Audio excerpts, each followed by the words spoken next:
bagi kita ya. Dia yang satu-satunya seperti saluran pipa dari sorga yang turun dari sorga itu untuk untuk memberikan kehidupan bagi semua manusia. Ya.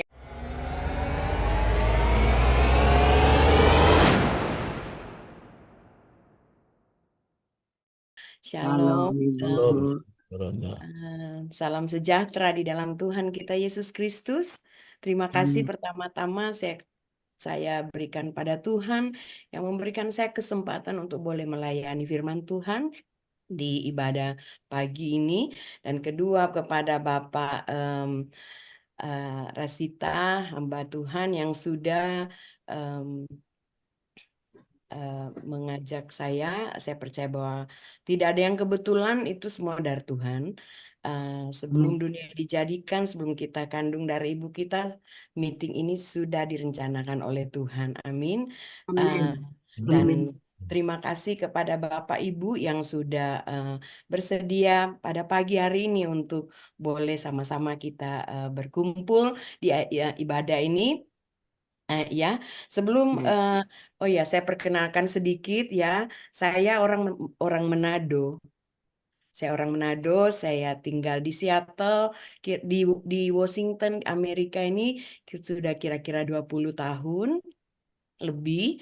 Amin. Em, saya menikah dengan orang Amerika yang mungkin yang nantinya akhir bulan ini suami saya dipercayakan untuk sharing firman Tuhan juga ya. Mungkin bisa Amin. nanti Haleluya. diperkenalkan nanti. Em, dan mungkin mau mau banyak tahu tentang saya, tapi di sini saya tidak mau memakai eh, platform ini saat ini untuk tentang saya. Saya ada di sini untuk mau menyampaikan akan kebenaran firman Tuhan. Nanti mungkin di Amin. kesempatan yang lain kita boleh berbincang-bincang, kita saling mengenal satu dengan yang lain lebih lagi ya. Haleluya. Sebelum, jadi waktu ditanyakan apakah saya ada, eh, sebenarnya Bapak sudah kasih saya tema. Sebenarnya suami saya yang akan akan sharing firman Tuhan pada hari ini, tapi suami saya tidak siap. Jadi Bapak Gembala tanya sama saya, dan sudah pasti kita di dalam Tuhan, siap atau tidak siap, kita harus siap di dalam Tuhan untuk Amin. apalagi menurut saya, sudut pandang saya, kalau kita dipercayakan untuk menyampaikan apalagi firman Tuhan, itu satu kepercayaan, satu kehormatan yang luar biasa yang Tuhan kasih kepada kita ya. Dari sekian banyak ribu miliar orang kita dipercayakan salah satu untuk menyampaikan firman Tuhan. Itu satu kehormatan dalam kehidup kita gitu. Dan jujur saya Amin. mau katakan, suara saya tuh sebenarnya bukan seperti ini. Suara saya ini mindeng. Saya sini lagi flu sebenarnya, tapi saya tidak menjadi satu alasan buat saya untuk oh flu baru begini untuk tidak melayani Tuhan. Kalau kita lihat belajar di firman Tuhan, Paulus di dalam penjara dia melayani Tuhan, sudah dipukul, disiksa. Saya baru flu, saya tidak mau menolak kesempatan yang Tuhan sudah berikan ini. Dan hari ini saya akan sharing firman Tuhan tentang pokok anggur. Pasti Bapak Ibu sudah pasti sering mendengar tentang firman ini, tentang pokok anggur ini. Tapi semoga ada hal-hal yang baru, pewahyuan-pewahyuan yang baru yang Tuhan boleh sampaikan em, pada Bapak Ibu pada pagi hari ini ya waktu Indonesia. Saya di sini sebenarnya sore, di sini saya jam jam berapa ya? Jam 3 sore, 3 lebih ya. Tapi sebelum kita membaca firman Tuhan, mari kita berdoa. Abah ya Bapak. Pada pagi hari ini Tuhan, sore hari ini Tuhan, kami datang di kaki-Mu. Kami mengucap syukur atas waktu yang Kau berikan buat kami Tuhan. Di mana kami boleh datang bersekutu Tuhan di kaki-Mu Tuhan. Kami boleh datang memuji Engkau dengan begitu free Tuhan Yesus. Oh terima Ya. kasih Tuhan. Bapak, sebelum hambamu ini Tuhan sharing firman Tuhan tentang pokok anggur Tuhan. Tuhan, kami datang Tuhan, tidak bisa apa-apa tanpa Engkau. Kami hanya membutuhkan akan urapan daripadamu Tuhan Yesus. Oh Tuhan, kiranya Tuhan Yesus Engkau urapi hambamu ini Tuhan. Bukan hikmat manusia, tapi hikmat Tuhan, pewahyuan dari Tuhan yang turun untuk hambamu untuk menyampaikan firman ini ya Tuhan Yesus. Oh Bapa, oh Tuhan Yesus, kami sangat membutuhkan ajaranmu Tuhan yang benar, tuntunanmu, hikmat dan pewahyuanmu Tuhan. Oh Tuhan, kami berdoa Tuhan, eh, kiranya Tuhan, tuntunan ini Tuhan, sangat Tuhan membantu di dalam perjalanan hidup kekristen kami, Tuhan, anak-anak-Mu, Tuhan Yesus. Oh Tuhan, kami ini em, datang dari bermacam-macam, mungkin di Zoom ini Tuhan, bermacam-macam etnis ya Tuhan. Bahkan kami dari negara yang berbeda, Tuhan, suku yang berbeda, Tuhan, pekerjaan kami mungkin berbeda, Tuhan Yesus. Dan terlebih khusus kebutuhan kami Tuhan berbeda-beda ya Tuhan Yesus. Tapi satu hal yang sama di dalam setiap individual hidup kami Tuhan Yesus, yaitu pengajaran kami sangat membutuhkan akan pengajaran, tuntunan kebenaran firman Tuhan yang adalah pelita bagi kaki kami Tuhan Yesus, terang bagi jalan kami Tuhan. Kiranya firman ini Tuhan boleh jatuh di tanah yang subur, boleh berakar kuat dan boleh bertumbuh kuat di dalam hidup kami Tuhan Yesus. Kami berdoa Tuhan, kami begitu sadar Tuhan bahwa kami hidup di zaman yang semakin moral yang tidak benar ya Tuhan, yang semakin kacau ya Tuhan Yesus. Oh Bapa, kami sangat membutuhkan ya Tuhan untuk tuntunan-Mu ya Tuhan Yesus. Kiranya Tuhan, eh, kami berdoa Tuhan, Engkau tuntun kami Tuhan, untuk kami boleh hidup berkemenangan Tuhan. Terima kasih Tuhan, kiranya Tuhan Yesus, Engkau berikan kami mata Tuhan untuk melihat, telinga untuk mendengar Tuhan Yesus, untuk firman ini Tuhan. Sehingga Tuhan kami boleh Tuhan berjalan Tuhan, hidup Tuhan, kekristenan kami Tuhan Kau bawa dari satu dimensi ke dimensi yang baru Tuhan. Satu Tuhan kemenangan pada kemenangan yang baru, dan satu kemuliaan pada kemuliaan yang baru. Dan hidup kami Tuhan, nama-Mu yang dipermuliakan dan ditinggikan Tuhan. Terima kasih Bapa, hamba-Mu siap untuk melayani-Mu Tuhan. Dalam nama Tuhan Yesus kami berdoa mengucap syukur. Haleluya, amin. Haleluya. Amin, amin. Bapak Ibu, kita akan saya akan sharing tentang Yohanes 15 tentang pokok anggur ya. Tentang pokok anggur. Saya tunggu buat Bapak Ibu yang lain untuk membuka Alkitabnya. Pokok anggur terdapat dalam Yohanes 15 ayat 1 sampai ayat, kita hanya baca sampai ayat yang ke-8. Ya. Sudah semua sudah dapat, saya tunggu. Saya mau supaya semua kita semua membaca. Saya kasihan sama yang lain yang belum dapat, kita sudah buru-buru kan? Sudah semua sudah dapat kira-kira? Ya. Oke, kita mulai baca ya. Judulnya Pokok Anggur yang Benar. Akulah pokok anggur yang benar dan Bapakulah pengusahanya. Setiap ranting padaku yang tidak berbuah dipotongnya, dan setiap ranting yang berbuah dibersihkannya, supaya ia lebih banyak buah. Ayat 3, kamu memang sudah bersih karena firman yang telah kukatakan kepadamu.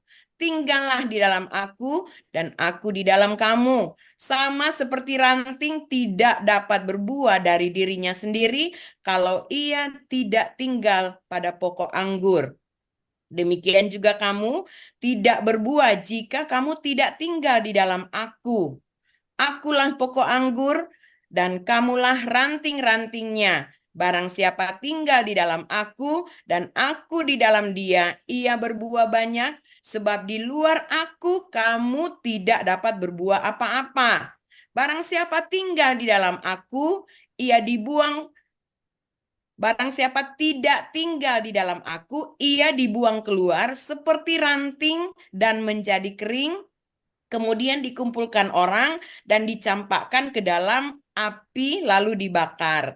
Jikalau kamu tinggal di dalam aku dan firmanku tinggal di dalam kamu, mintalah apa saja yang kamu kehendaki dan kamu akan menerimanya. Dalam hal ini Bapakku dipermuliakan, yaitu jika kamu berbuah banyak dan dengan demikian kamu adalah muridku. Amin. Amin. Bapak Gembala pasti sering juga sudah berkali-kali khotbah tentang firman Tuhan ini ya di Sudah, sudah. gereja paling ya. Ya sudah tidak tahu berapa banyak kali tapi saya dikasih Tuhan untuk sharing hal ini nih ya. Saudara-saudara, kita lihat di kitab Yohanes ini ya, kapan Tuhan Yesus berbicara tentang pokok anggur ini, ya. Tuhan Yesus berbicara waktu malam sebelum penyalipan, ya. Sebelum malam penyalipan, ya, waktu malam di mana dia akan ditangkap oleh ratusan tentara Romawi di Taman Getsemani, ya. Ini pasal 15. Kalau kita balik di pasal 14, waktu mereka lagi sama-sama di ruang atas, ya. Dan Tuhan Yesus berkata sama mereka itu akhir dari pasal 14, ya. Tuhan Yesus bilang apa di situ? Mari bangun. Mari kita pergi dari sini, ya. Dan mereka sedang menuju ke Taman Getsemani. Nah, di mana Tuhan Yesus itu mengajar mereka kebenaran-kebenaran yang akan terjadi ya. Dan kita lihat ada dua hal yang Tuhan Yesus katakan waktu mereka ada di ruang atas itu yang sangat mengejutkan mereka ya waktu di perjamuan itu ya. Masih ingatkan ceritanya, saya tidak usah mengulangi lagi ya. Apa yang Tuhan Yesus katakan? Tuhan Yesus bilang, "Aku akan pergi kepada Bapa." Betul kan? Hmm. Kalau kita balik ke pasal sebelumnya ya. Ya. Hmm. Nah, kita lihat di sini ya Bapak Ibu hamba-hamba Tuhan, murid-murid Yesus ini telah meninggalkan waktu mereka mengikut Yesus, mereka mengambil satu keputusan untuk mengikut Yesus, mereka sudah meninggalkan akan apa? Akan pekerjaan mereka. Ya kan, mereka sudah ada yang sebagai penjala ikan, dia sudah meninggalkan pekerjaannya itu. Ada yang dokter mungkin sudah meninggalkan pekerjaan itu, gitu ya.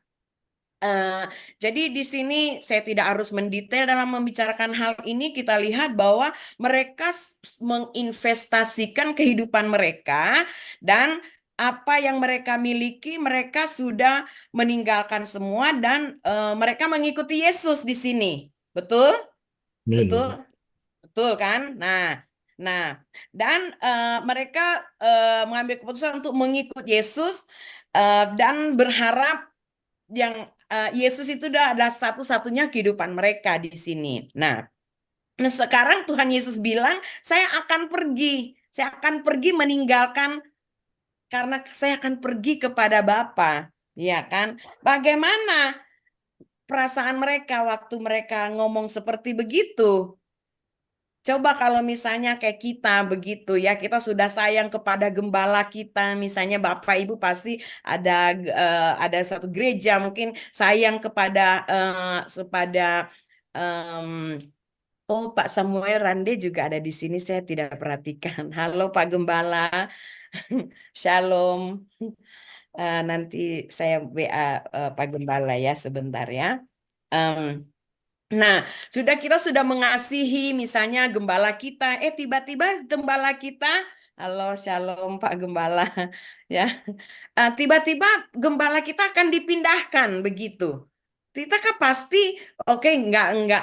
Kalau ini kan pada Bapa mereka nggak akan ketemu lagi dengan Tuhan Yesus untuk selama mereka hidup di dunia begitu. Jadi ini kalau gembala mungkin dipindahkan ke gereja lain, daerah lain masih bisa berkomunikasi, apalagi zaman sekarang masih bisa lewat WA, video call, Messenger, Facebook, iya toh. Kalau ini enggak, jadi mereka apa yang mereka rasakan ya. eh, dan pasti mungkin mereka juga memikirkan tentang kebutuhan mereka nantinya bagaimana.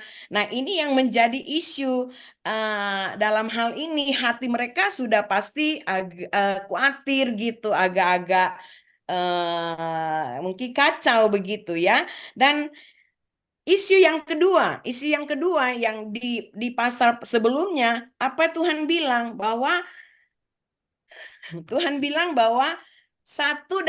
ada dari kalian itu yang akan mengkhianati aku, ya kan?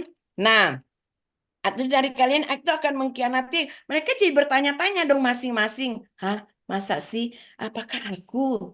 Apakah aku? Coba kalau kalian tidak tahu, saya tidak tahu pribadi kehidupan Bapak Ibu di sini ya. Kalau misalnya Bapak Ibu di sini mungkin leader-leader di dalam gereja mungkin ya. Dan tiba-tiba gembala kamu bilang bahwa satu dari kalian ini akan mengkhianati aku.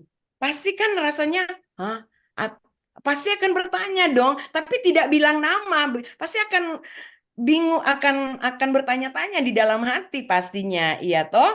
Nah, tapi mereka di sini padahal kita lihat bahwa sebenarnya Yudas itu sudah menyelinap bertemu dengan siapa? Dengan orang-orang Farisi atas bisnisnya dia tentang menjual Tuhan Yesus, ya ya. Nah, dan kita lihat eh, di sini Tuhan Yesus itu menjelaskan, kita akan bahas ini. Tuhan Yesus menjelaskan tentang misteri pengkhianatan Yudas, ya, di mana dia jatuh dari kasih karunia. Dia dia tidak ada keselamatan, dia hilang keselamatannya, ya. Dan kita lihat di sini Tuhan menjelaskan perumpamaan ini, metafora ini agar mereka mengerti, karena ini em, sangat meresahkan hati mereka ya. Dan kita lihat ya di dalam ayat-ayat ini Tuhan menjelaskan tentang dua isu tersebut di sini ya. Eh, Bapak Ibu, em, kata Tuhan ya, setelah aku meninggalkan kamu, aku akan terus menjaga. Ada di situ kan Tuhan bilang, kalau saya akan pergi, tetapi kamu enggak usah khawatir, aku akan terus menjaga kalian. Begitu. Dia menjelaskan tapi dalam bentuk satu perumpamaan, ya, atau dalam satu metafora, ya. Kita lihat di sini di dalam firman ini ya, kita lihat itu pokok anggur itu siapa di sini? Pokok anggur di sini. Mungkin saya sudah biasa di kelas Bible study, jadi minta maaf kalau saya melontarkan pertanyaan-pertanyaan. Kita lihat di sini pokok anggur itu siapa? Pokok anggur itu yaitu Tuhan Yesus, ya.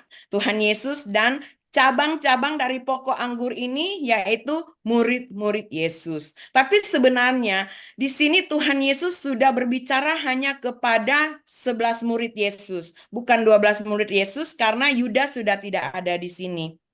Ya. Dan kita lihat di sini yang walaupun sebenarnya Tuhan Yesus menjelaskan secara fisik Yesus akan meninggalkan mereka, tetapi secara roh mereka akan terus terkoneksi karena Tuhan Yesus menjanjikan Roh Kudus kepada mereka. Amin. Amin, amin. Nah, terusnya kita lihat setiap saat, kita lihat di dalam kitab Yohanes ini ya, sorry. Di dalam di buku Yohanes ini kita lihat, sebenarnya kita sudah sering mendengar, sudah belajar bahwa di buku Yohanes ini setiap saat Tuhan minta maaf ya. Em, Kita lihat setiap saat kalau kalau Tuhan bilang kita tinggal di dalam aku dan aku dalam kamu, aku akan menyediakan semua apa yang kamu butuhkan di sini di pasal ini di perumpamaan pokok anggur ini ya. Kebutuhan mereka yaitu apa? Mungkin kebutuhan damai sejahtera mungkin, kebutuhan perlindungan, kebutuhan petunjuk kehidupan, mungkin membutuhkan kekuatan karena em, karena hanya Tuhan yang adalah sumber dari semua kebutuhan yang mereka atau yang kita butuhkan. Kita lihat perumpamaan ini waktu saya pelajari tentang perumpamaan ini ya. Perumpamaan ini itu sangat penting dalam kehidupan, harus diketahui harus dimengerti dengan benar oleh semua orang Kristen. Perumpamaan tentang pokok anggur ini menurut saya pokok anggur ini sangat fundamental untuk semua orang percaya, semua orang Kristen gitu ya. Kita lihat dari ayat 1 sampai ayat yang ketiga. Pertama ya, Tuhan Yesus memberikan satu gambaran bagaimana hubungan mereka antara Yesus dan murid-muridnya, dan itu kita lihat terus berlangsung. Kita lihat eh, perumpamaan ini sangat mendetail sekali ya, seperti cerita yang di dalam Yohanes 10. Saya punya waktu berapa banyak Pak Gembala, boleh tanya? Ya, setengah jam. Setengah jam ya. Oh, Hmm. oke.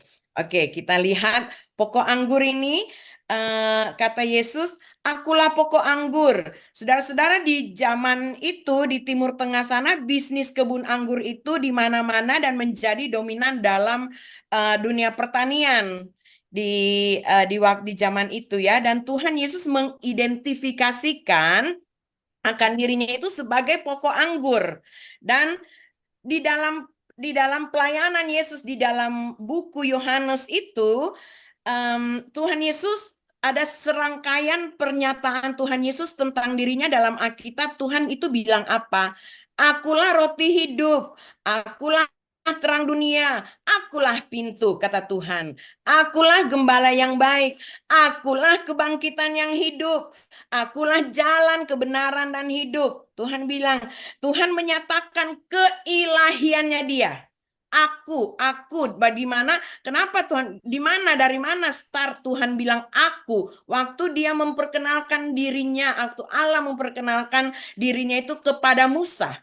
Waktu itu, I am who I am. Aku adalah aku. Artinya, dia sudah dari dulu, sekarang, sampai selama-lamanya, itulah aku. Aku adalah aku. Nah, di sini juga Yesus memperkenalkan tentang keilahiannya dia di sini ya. Tuhan bilang, akulah pokok anggur, Tuhan bilang. Dia tuh menyatakan aku em, karena karena dia bilang aku tuh kamu hanya membutuhkan aku saja. Hanya aku yang kalian maksudnya, aku adalah sumber dari semua kebutuhan yang kamu butuhkan. Di sini kita lihat ya Tuhan bilang akulah pokok anggur yang benar ya. Dia tidak bilang akulah satu pokok anggur. Tapi Tuhan bilang akulah pokok anggur yang benar, yang artinya hanya lewat Tuhan ada anugerah ya, hanya lewat Tuhan datang satu kehidupan di dalam bagi kita ya.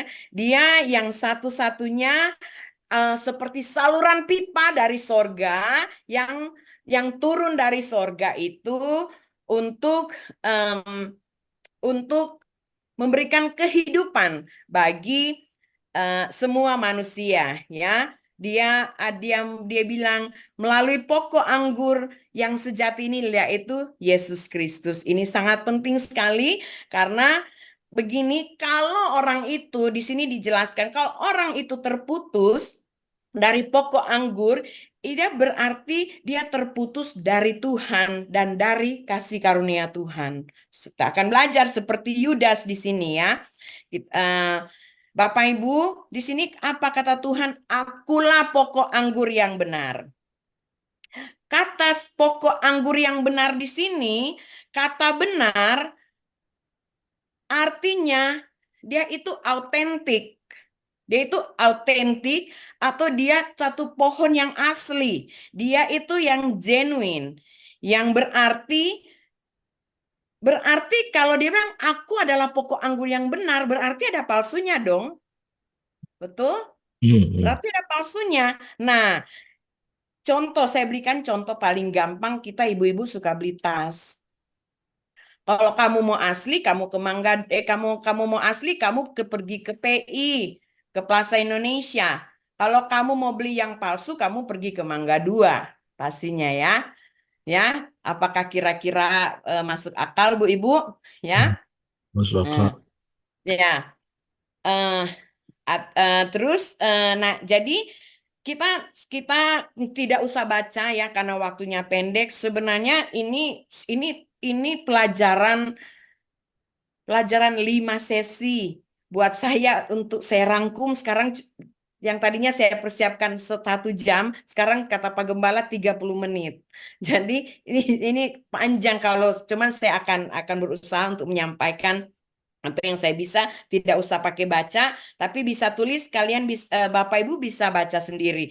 Yang saya bilang tentang berarti kalau dia pokok anggur yang benar, itu berarti ada pokok anggur yang palsu. Nah, di mana kita bisa lihat di dalam Yesaya pasal 5 ayat 1 sampai 7.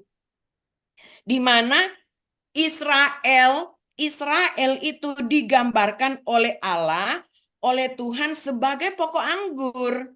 Allah sebenarnya sudah menyediakan Israel itu sebagai pokok anggur, tetapi mereka gagal. Orang-orang Israel ini gagal karena mereka itu memberontak.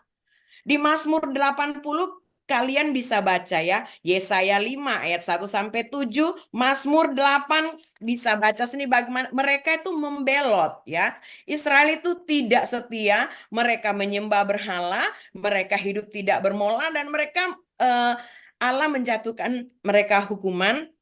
Saya tidak usah baca sampai begitu mendetail ya. Saudara-saudara, kitab Yehezkiel bilang apa tentang Israel? Pokok anggur yang kosong yang tidak menghasilkan buah. Kitab Yesaya bilang apa tentang Israel? Israel itu tidak memberikan hasil. Israel itu memberikan hasil yang apa yang beracun dan tidak berguna dan tidak dapat dimakan. Itu pohon anggur Israel ya. Jadi sekarang Tuhan Yesus mengatakan, dia menyatakan dirinya bahwa aku ini tuh pohon anggur yang benar. Yang artinya di dalam dia ada kehidupan yang mengalir dari satu pokok anggur karena memang betul. Nah, Tuhan Yesus itu memperkenalkan, meyakinkan bahwa dia adalah satu-satunya sumber untuk menyediakan semua kebutuhan mereka. Gitu. Mau meyakinkan mereka kan lagi, aduh kamu tuh sudah mau pergi. Kita jadi khawatir begitu kan. Nah, Tuhan itu mereka harus diingatkan karena mereka itu juga anak murid-murid Yesus ini dia suka melirik ke kiri dan ke kiri atau ke kanan gitu ya. Kadang suka samalah kayak kita ya, kadang-kadang ya. Nah, kita lihat ayat 1 di sinilah. Di sini bilang apa? Akulah pokok anggur dan Bapakku pengusahanya, ya. Bapakku pengusahanya. Dalam pasal 14 ada 21 kali nama Bapak itu disebut. Kalau kita mau balik ke pasal itu, Bapak Ibu bisa balik lagi melihat. Saya tidak baca, jangan baca sekarang. Dan di pasal ini, pasal 15 ada 4 kali di mana Tuhan Yesus berbicara terus-menerus tentang pelayanan Bapa. Tentang pelayanan Bapa. Kenapa? Karena kebanyakan kita itu kayak kita suka lupa tentang Bapa. Kita hanya berfokus kepada Tuhan Yesus, kepada kepada Roh Kudus, kita lupa tentang Bapa, tentang pelayanan Bapa. Kita sering berbicara tentang Tuhan, Roh Kudus tapi lupa tentang Tuhan. Dan kita harus, makanya kita diingatkan kembali bahwa Bapa di surga itu yang mengawasi segalanya untuk kehidupan kekristenan kita. Ya, dan sesungguhnya semua yang kita miliki itu juga datang dari Bapa. Bapa yang kirim. Makanya saudara-saudara, kalau kita berdoa kan kita bilang Bapa, kita Tuhan Yesus ajarkan kita waktu berdoa, kita minta pada Bapa dalam nama Tuhan Yesus. Karena kayak seperti pohon anggur itu. Saudara-saudara, Bapa di sorga yang melihat semua di dalam contoh kayak di dalam satu perusahaan itu. Di dalam satu perusahaan itu kan jadi di sini jadi ada direkturnya yang punya perusahaannya atau contoh kayak kebun anggur ini. Kebun anggur ini yaitu Bapak itu pengusahanya di sini dibilang. Jadi kita orang Kristen ini yang punya bapak yang melihat, yang menjadi CEO dari kehidupan kita, yang menjadi direktur dari kehidupan kita ya. Bapak yang punya kebun anggur itu dia yang pengelola, dia juga yang punya, begitu. Dan saudara-saudara dalam kehidupan kekristenan kita, Bapak melihat seluruh kehidupan kita. Gitu, Bapak yang memiliki kita semua, Bapak yang adalah pemilik kebun anggur yang dia yang mempunyai tanah kebun anggur itu gitu ya, dan dia yang bertanggung jawab atas pohon anggur dan ranting-rantingnya. Bapak yang melakukan semuanya, dia menanam, dia membersihkan cabang-cabang, dan juga dia memangkas, dan dia juga yang merangsang akan pertumbuhan dari pohon-pohon anggur itu, dari pohon anggur itu. Begitu ya. Jadi kita lihat di sini Bapak juga yang memotong cabang-cabang yang mati dan melemparkan ke dalam dapur api. Saya sedang menjelaskan tentang peran Bapak di sini ya, sebagai pemilik kebun anggur ya. Bapak juga yang mengumpulkan buah ya, yang kita nanti sebentar kita akan lihat. Kita lihat di sini bahwa dari Bapa segala sesuatu itu berasal ya. Dalam 24 jam, 7 hari, 1 minggu, saudara-saudara, Bapak itu aktif di dalam pertumbuhan rohani Bapak Ibu dan saya juga ya. Bapak itu kita lihat adalah arsiteknya. Bapak itu adalah penulis dari kehidupan setiap individual kita ya. Dia semua yang apa yang baik dalam hidup kita pokoknya semua dari dia. Bapak itu yang pemilik kebun anggur gitu ya. Karena Tuhan Yesus yang pokok anggur, kita itu ranting-rantingnya, benar? Masuk akal di sini ya Bapak Ibu ya. Kita lihat ayat 2 di sini. Setiap cabang yang tidak berbuah akan dipotong. Nah, ayat 2 ini sama dengan ayat 6 nantinya yang akan kita baca. Yang dimaksud di sini adalah si Yudas. Si Yudas. Di mana murid-muridnya mengakui Tuhan Yesus, berkata-kata tentang Tuhan Yesus, tapi dia tidak mempunyai Tuhan dalam hidup mereka.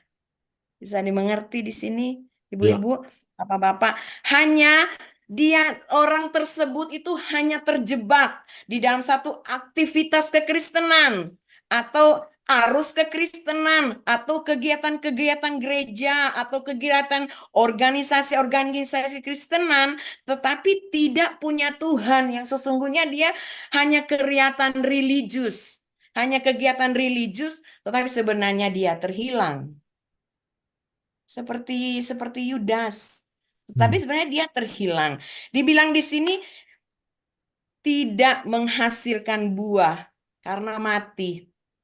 Nah, mungkin kita jadi bertanya-tanya dong, lah, tidak ada, kita lihat di sini tidak ada productivity yang keluar, tidak ada buah yang dihasilkan.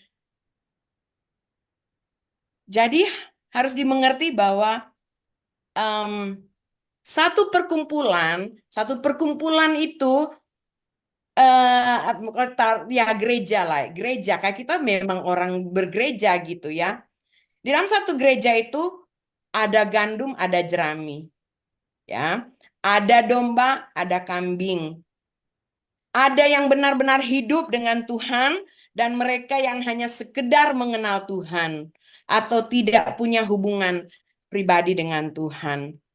Ayat 2 kita lihat di sini ya, yang menghasilkan buah dia bersihkan supaya menghasilkan buah lebih banyak. Kita lihat di sini ya, setiap ranting padaku yang tidak berbuah dipotongnya dan setiap ranting yang berbuah dibersihkannya supaya ia apa lebih banyak buah. Kita lihat di sini, saudara Bapak Ibu, yang tahu mengurus pohon bunga lah, taruhlah bunga ya. Bunga pasti kalau bunga itu dia lagi tumbuh, pohon cabang-cabang yang kering kan pasti dipotong-potong, digunting-gunting kan, pasti. Nah, kalau apalagi kalau buah begitu, satu pohon buah misalnya saya tidak tahu buah apa, misalnya buah jeruk misalnya. Oh, iya buah buah ini kita sebenarnya bicara tentang buah anggur. Apakah Bapak Ibu tahu tentang tapi saya rasa proses buah anggur sama buah yang lain sama juga. Itu kalau cabang-cabang yang tidak berbuah itu dia potong ya. Eh, eh, yang kering-kering itu dia potong dan dia singkirkan, dia buang ya. Pokoknya pasti ada proses pemotongan di sini ya. Nah, em, jadi Bapak Ibu kira-kira mengerti bagaimana tentang proses hal itu ya, enggak usah lebih detail. Jadi kita lihat bahwa itu yang punya pohon itu dia yang memproses menggunting, memotong di sini ya. Nah, jadi tangan Bapak yang membantu membersihkan hal-hal yang menghalangi akan pertumbuhan rohani kita. Amin. Dan Belum. lewat lewat apa? Lewat firman Tuhan. Lewat firman Tuhan. Ibrani pasal 4 ayat 12 bilang apa? Ya, firman Tuhan itu seperti pedang bermata dua yang sanggup menusuk sampai kepada tulang dan sumsum, yang sanggup yang memisahkan antara yang benar atau yang salah. Hanya firman Tuhan yang sanggup. Dan em, yang akan membuat kita firman Tuhan itu biasa akan membuat kita, kalau kita bertekun kepada tentang bergaul dengan firman Tuhan, belajar firman Tuhan, pasti firman Tuhan itu yang akan merubah merubah akan kehidupan kita setiap hari. Saya sih sebenarnya dalam hal ini ada kesaksian khusus dalam hal ini.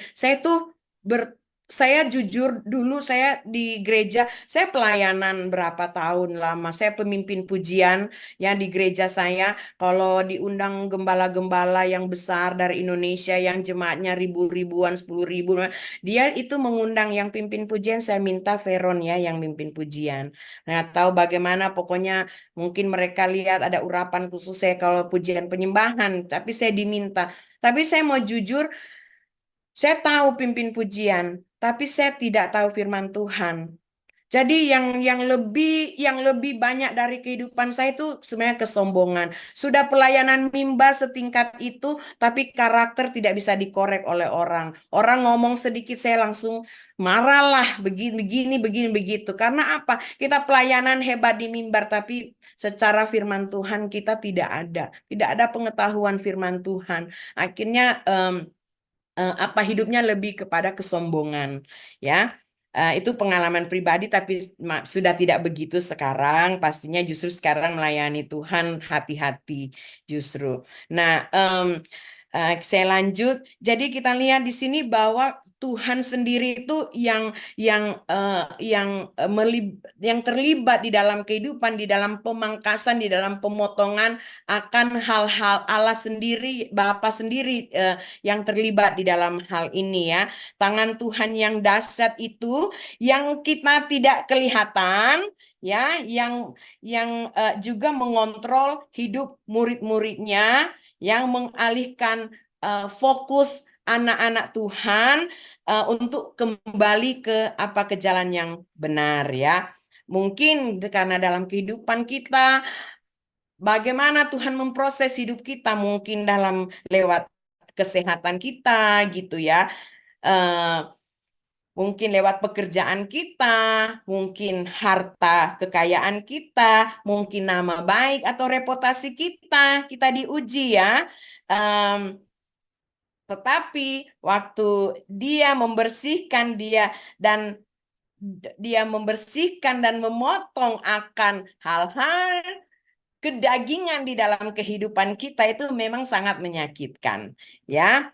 Em, Tapi dia melakukan pemotongan itu supaya apa? Supaya murid-muridnya itu menghasilkan buah yang apa yang lebih banyak. Ini tapi kepada pemotongan itu kalau kepada murid-murid yang asli murid-murid Tuhan yang 11 murid-murid itu kalau eh, yang benar-benar murid Yesus itu pasti dia akan terus menghasilkan buah ya.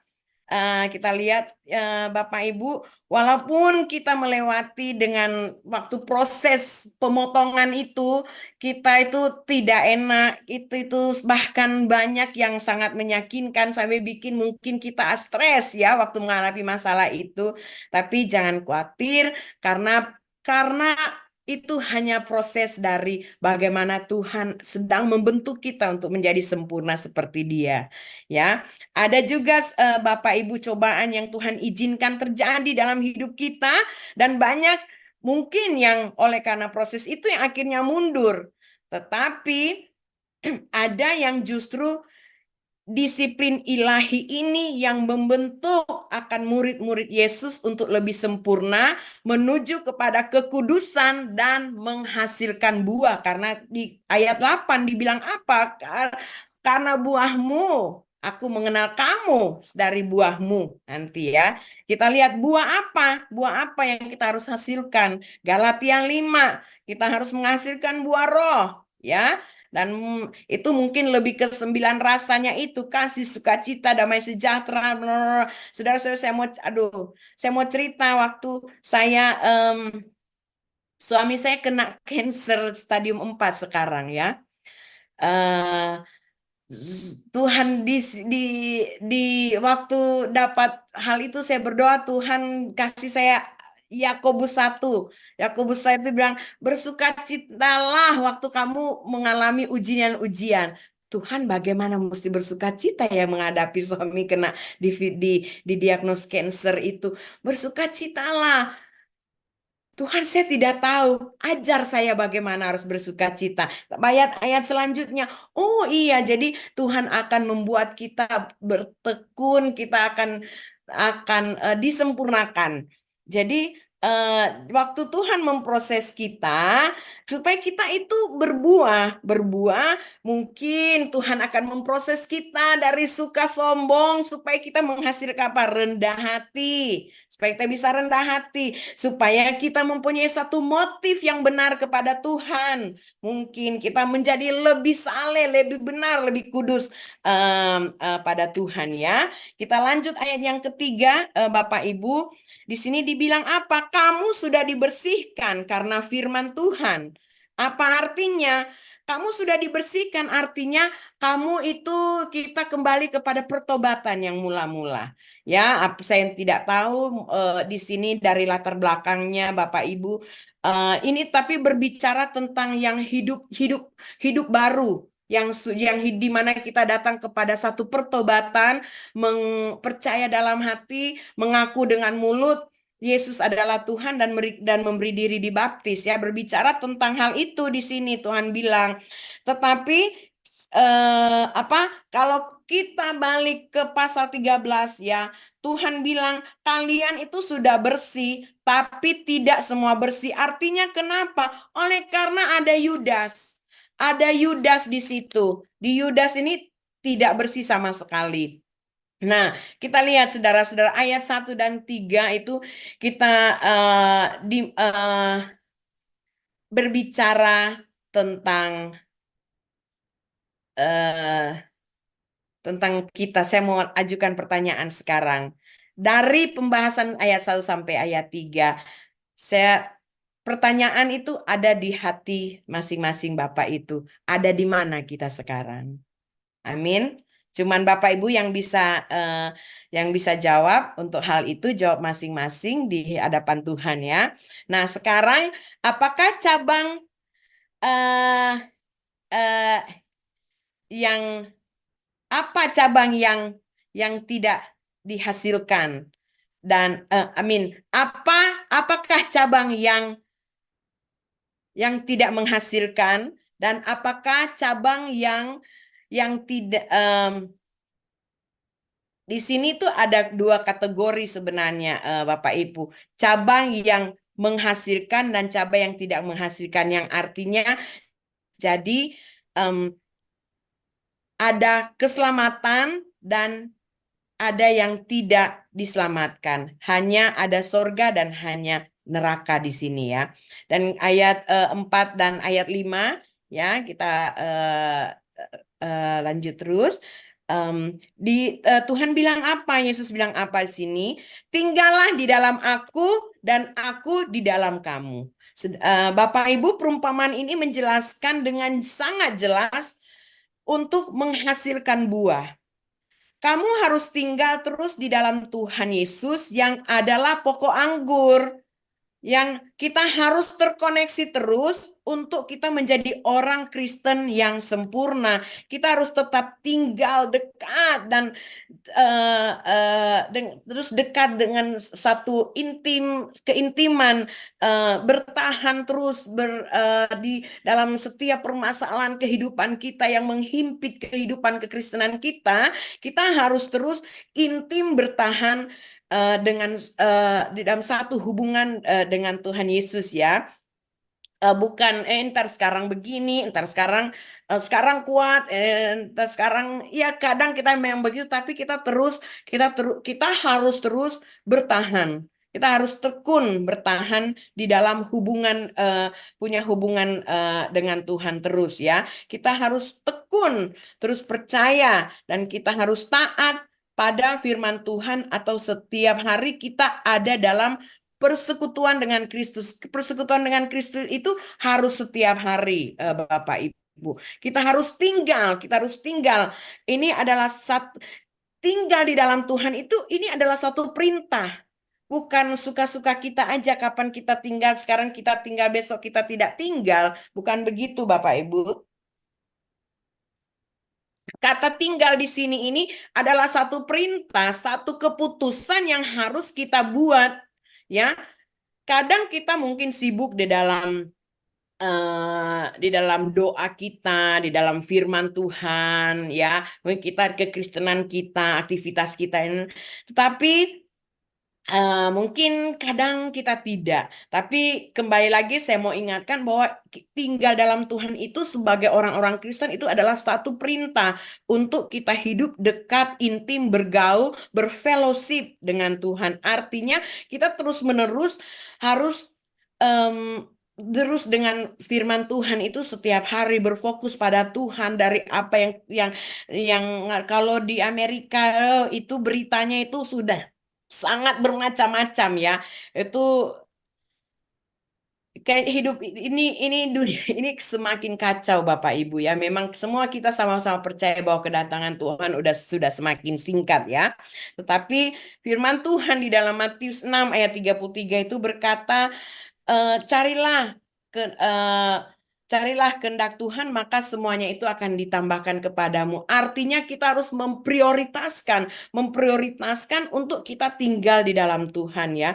Benar-benar bergantung kepada kekuatan Tuhan Yesus untuk mungkin kita butuh hikmat, kita butuh pengertian, petunjuk jalan dalam masalah kita, menolong akan permasalahan kita. Kita dalam waktu menunggu, kadang mungkin Tuhan membawa kita pada satu penantian menunggu waktu Tuhan. Kita benar-benar harus tunduk, harus submit kepada kehendak Tuhan. Itu yang dimaksud oleh Tuhan ya. Saudara-saudara, ini berbicara tentang ketergantungan kita pada Tuhan ya. Kayak kita suami istri juga kan. Kita suami istri itu suami sangat tergantung kepada istri, betul? Apakah bapak-bapak di sini juga sangat tergantung kepada istri? Iya kan? Itu istri juga sangat tergantung kepada suami gitu. Waktu itu saya di rumah sakit sedang menunggu dokter sama suami saya. Saya bilang sama dia, kamu harus kita berdoa ya supaya Tuhan sembuhkan kamu dengan sempurna karena saya itu sangat tergantung sama kamu. Saya itu sangat-sangat tergantung sama kamu. Saya saya saya tidak bisa hidup tanpa kamu, saya bilang sama suami saya. Tidak bisa sama sekali. Begitu. Em, jadi saya rasa dalam hal ini Bapak Ibu suami istri itu mengerti maksud saya ya. Nah, em, saya lanjut ya. Di Filipi 1 ayat 21 itu dibilang apa? Paulus itu memberikan satu kesimpulan tentang kehidupan orang Kristen ya, di mana orang Kristen itu kita percayanya kepada Yesus, kita menyembahnya kepada Tuhan Yesus, kita mengagungkan Yesus, kita melayani Yesus, kita mengikut Yesus, kita taat kepada Yesus juga sudah tidak lama lagi selesai. Ayat 4, Bapak Ibu, di sini dibilang apa? Aku di dalam kamu, kamu di dalam aku.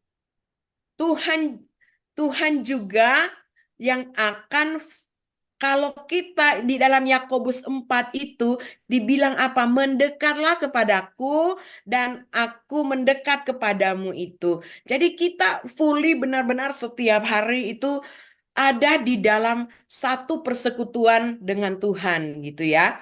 Di dalam ringnya Tuhan setiap hari. Waktu kita taat dan percaya kepada Tuhan, kita lihat akan kepenuhan kehadiran Tuhan dalam hidup kita, itu pasti itu nyata. Tidak mungkin enggak, berkatnya itu mengalir dalam hidup kita dan di dalam jiwa kita, di dalam roh kita, Tuhan jiwa kita, Tuhan akan memberikan kita ketenangan ya. Kenapa begitu penting untuk kita tinggal? Karena tidak ada cabang yang bisa menghasilkan sendiri.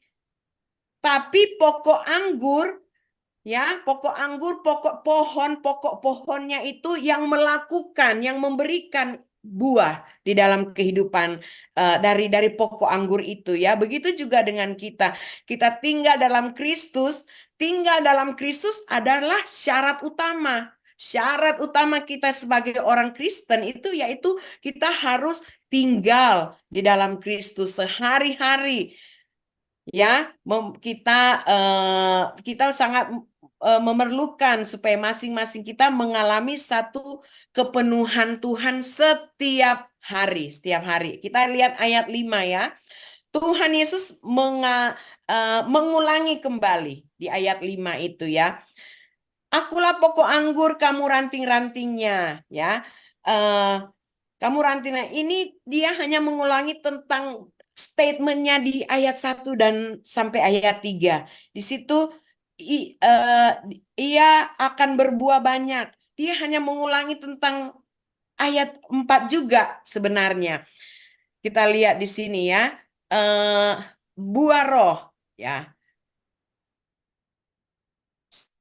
Supaya kita bisa menghasilkan buah, yaitu buah apa? Buah roh, buah yang seperti karakter Tuhan, buah yang apa? Kita efektif di dalam pelayanan kita, di dalam kita menjadi berkat kemanapun kita pergi. Kita tidak jadi batu sandungan kepada orang lain, tapi kita menjadi berkat, menjadi garam di dalam kehidupan sekitar kita ya. Dan kita menghasilkan buah-buah yang sesuai dengan kehendak Tuhan. Ayat 5 ini di situ bilang apa? Di luar aku kamu tidak bisa berbuat apa-apa. Tapi mungkin kita bertanyalah, di luar aku kita tidak bisa buat apa-apa, tapi selama ini kita juga sibuk di dalam banyak hal. Apakah itu bukan buah? Maksudnya Tuhan di sini yaitu buah yang menyenangkan hati Allah. Buah yang menuju yang menghasilkan eh, kepada kekekalan, ya. Buah yang memuliakan Tuhan itu yang Tuhan maksud tidak menghasilkan buah. Tuh di sini bilang tinggallah di dalam aku. Itu sangat tergantung kepada Tuhan. Taat kepada Tuhan secara apa? Secara konsisten, ya.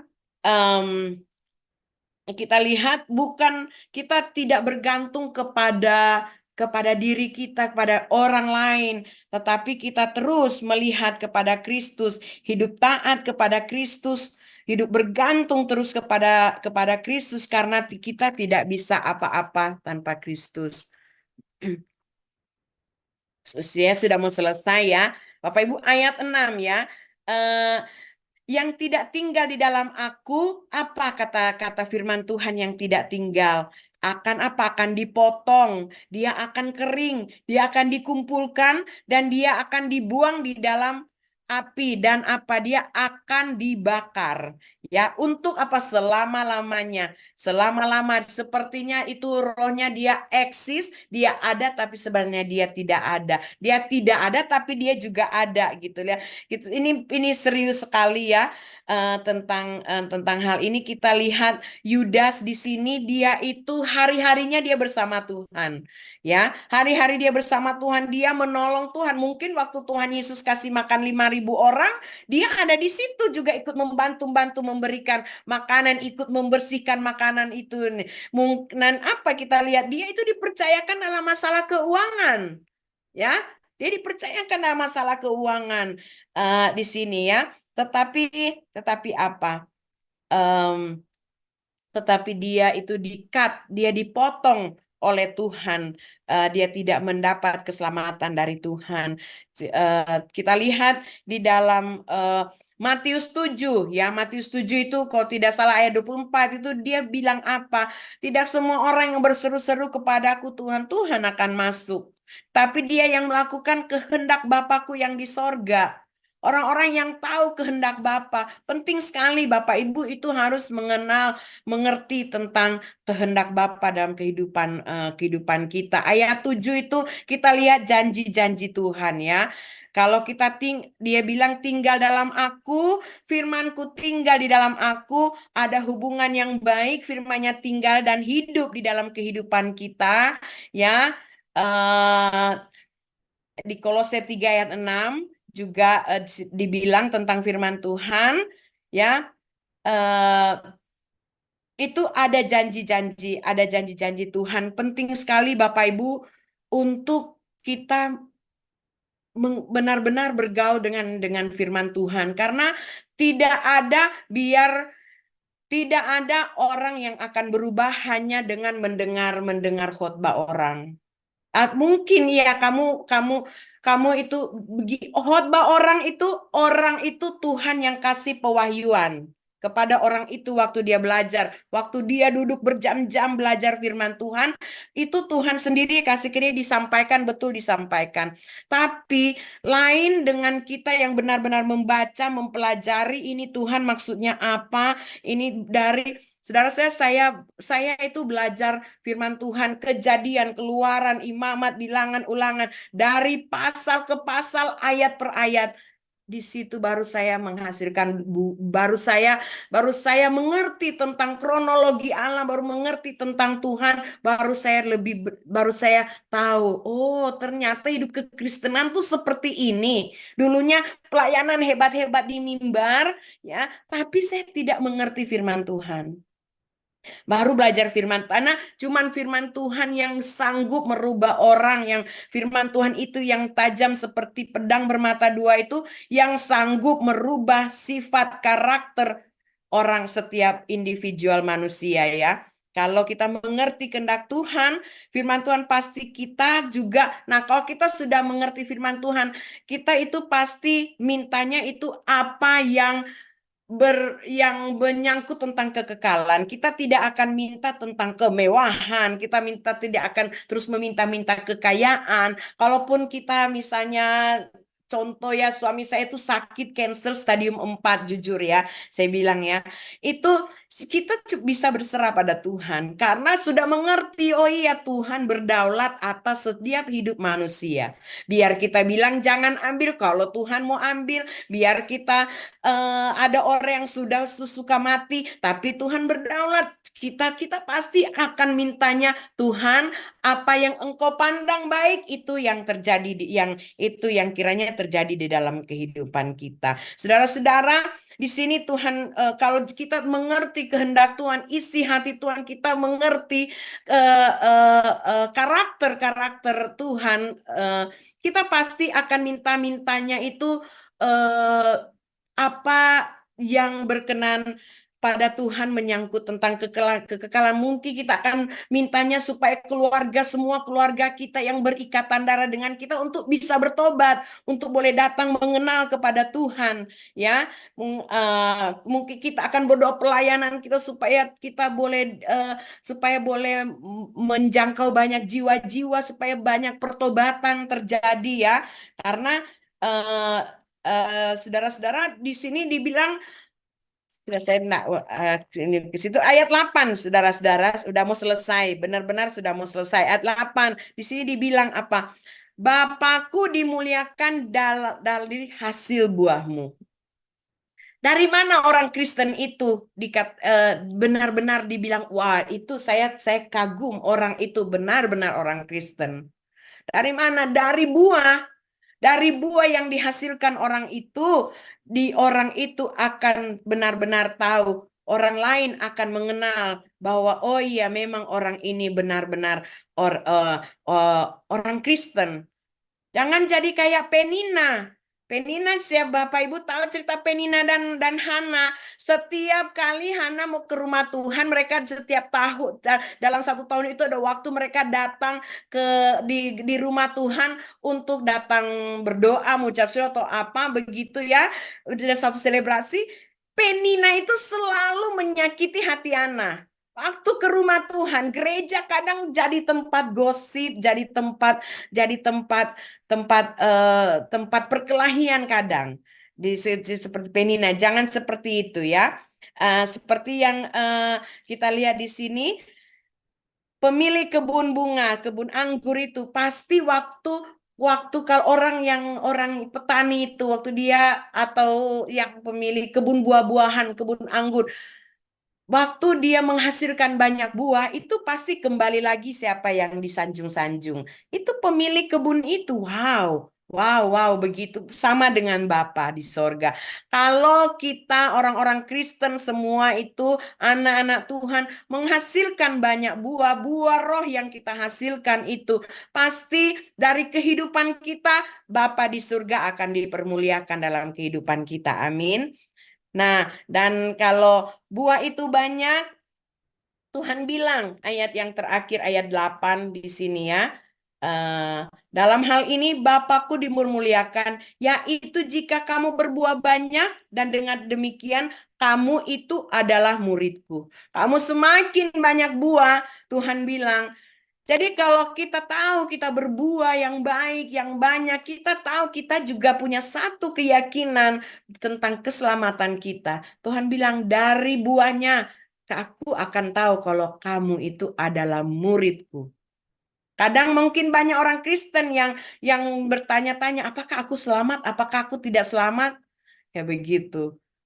Atau kayak ada orang yang begini, ada teman saya suka ajakin saya pergi ke gereja untuk, yuk ayo kita datang ke gereja, kita nyanyi yuk lagu di gereja. Tapi di sisi lain kadang dia suka bilang, saya kadang nggak percaya sama Tuhan. Kenapa saya punya banyak masalah?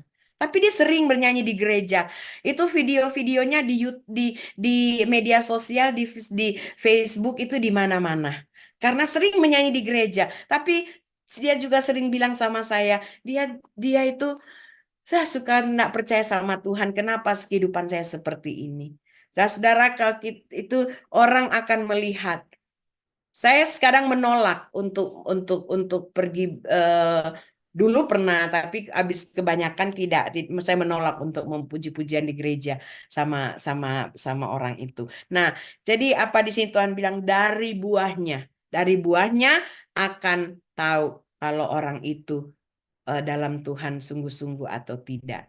Dan sekiranya Bapak Ibu kita semua terus maju di dalam Tuhan dan menghasilkan buah-buah yang manis, kita menghasilkan buah roh kepada Tuhan yang 9 rasa itu dalam kehidupan kita. Tuhan memakai kehidupan kita semakin naik nama Tuhan dipermuliakan, ditinggikan dalam kehidupan kita. Karena ayat 10 itu dibilang di sini Bapak Ibu, apa Tuhan bilang, jika kamu menuruti perintahku, kamu akan tinggal di dalam kasihku seperti aku menuruti perintah Bapakku, kamu tinggal. Bagaimana orang tahu perintah Tuhan? Bagaimana orang kalau kamu menuruti perintahku? Dari mana orang Kristen tahu perintah Tuhan kalau dia jarang baca Alkitab, dia tidak mengambil waktu untuk duduk untuk belajar Alkitab. Bagaimana dia mau tahu perintah Tuhan? Pasti dia tidak akan banyak tahu perintah Tuhan. Ya toh, kalau orang akan tahu perintah Tuhan kalau dia harus duduk membaca firman Tuhan, meluangkan waktu untuk Tuhan. Sini bilang, kamu akan tinggal di dalam kasihku seperti Bapa menuruti perintahku, aku tinggal di dalam kasihnya. Seperti Bapa di dalam Yesus tinggal dalam kasih Bapa, begitu juga kita cabang-cabang pokok cabang kita murid-murid Tuhan, kita juga akan tinggal kasih Bapa dalam kehidupan kita. Anak-anak Tuhan yang benar itu sempurna di dalam kehidupan kita. Terima kasih Pak Gembala, minta maaf begitu panjang ya. Kiranya firman Tuhan pada sore hari ini memberkati kita semua dan kita semakin maju di dalam Tuhan. Terima kasih.